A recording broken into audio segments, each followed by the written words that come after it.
Hello friends, it's Julie Norman, and today I'm going to give you an update on the postcard swaps that I've been purchasing. There's three main ones I'm showing you. Oh, okay, there's three of them I'm showing you. One is from the Facebook group.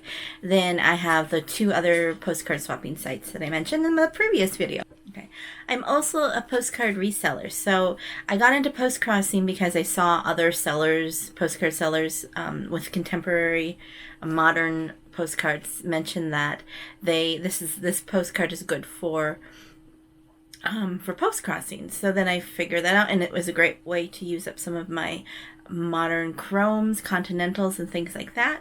And now I'm actually stocking up on some of the postcards that the post crossers and other modern swappers like, and like the blue cats. There's loop papers. I just put an order for Tadushan. I don't know if I'm pronouncing that, edition Tadushan. I'm not sure if I'm pronouncing that right. I'm not really good with pronunciation sometimes in other countries. Anyways, I wanted to show you first just a quick look through of the postcards that I got from the Facebook group, Sunday Coffee, Friends, and Postcards. And this one is from New York, of course. This is a really cute one. That one is from California. And I really like that illustration. Then I have one from Canada. A view card. And then the stamps there. I should show you the stamps here. Here is a reproduction. And that one is from, I can't read it. Oh well. Here is a cat. And you'd notice this one has perforation on top, so it might have come in a book.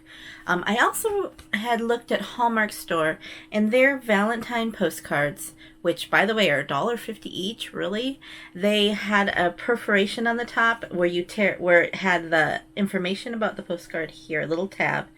And then you, and was also the UPC code, and you tore it off, so it had a perforation on the top.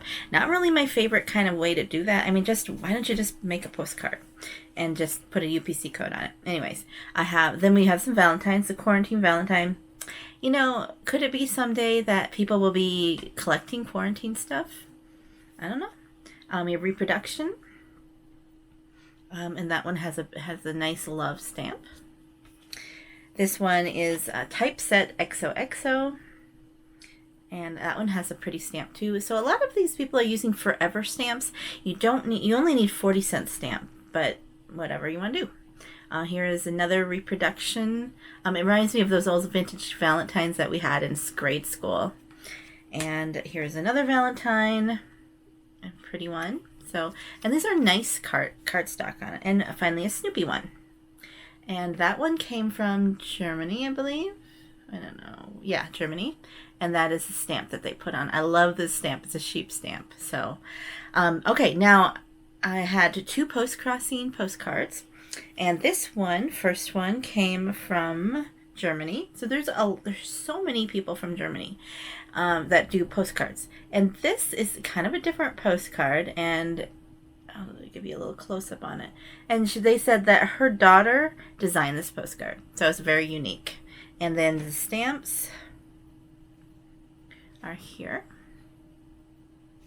And like I said, I don't mind if you see my addresses. It's down below. Where's that one? Oh, well. And then this one was from France. And they went on here and told me about how there's aircraft carriers in here and all, and then there is this kind of cool stamp. All right, and then in my last video I mentioned that I had not received anything from PostFun, which is another site kind of like Post Crossing, but it's an app on the phone. And wouldn't you know it, 2 days later, after I said I haven't received any yet, here, a bird postcard I received. And this one came from Belarus. I had mentioned that they seem to have a lot of Eastern European, Russian people on that site. So it's a little bit different audience. The post-crossing is very heavy on Germany, China, Russia, US, and I don't know. So, but this is kind of interesting because most of the post fun have been Russia, which takes about a month to go back and forth. So those are what I have today. quite a variety of postcards, and it's kind of fun. I mentioned before how, in the golden age of postcards, which was in the early 1900s when it was a thing, this was their social media. They would collect them. Nowadays on social media, you might post a picture and you can say a little bit about it if you want, do a meme or whatever, and then people can like your post, respond to it, they can save it and whatever. But back then, what you would do if you liked someone's postcard, that you would keep it, put it in your album, maybe display it, put it on a bulletin board, whatever. And then what you would do is you put them in an album, and then you would, in the evenings, because they didn't have TV, you could look through your friends' postcards and remember again the messages that they wrote to you. So it was a way of keeping in touch. And it's, like I said, things in the past are not so different from the present. It's just a different format.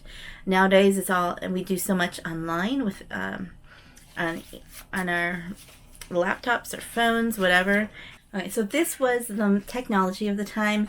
It was a new thing to be able to send a postcard. These were fairly a new invention, a new thing for the post office. So it was trendy at the time.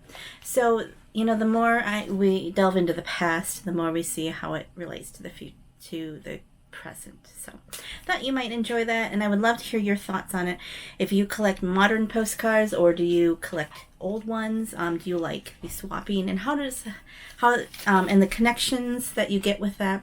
I would love to hear a little bit about your thoughts on it and your experiences. So thank you so much for watching, and I hope you have a joyful day. Goodbye.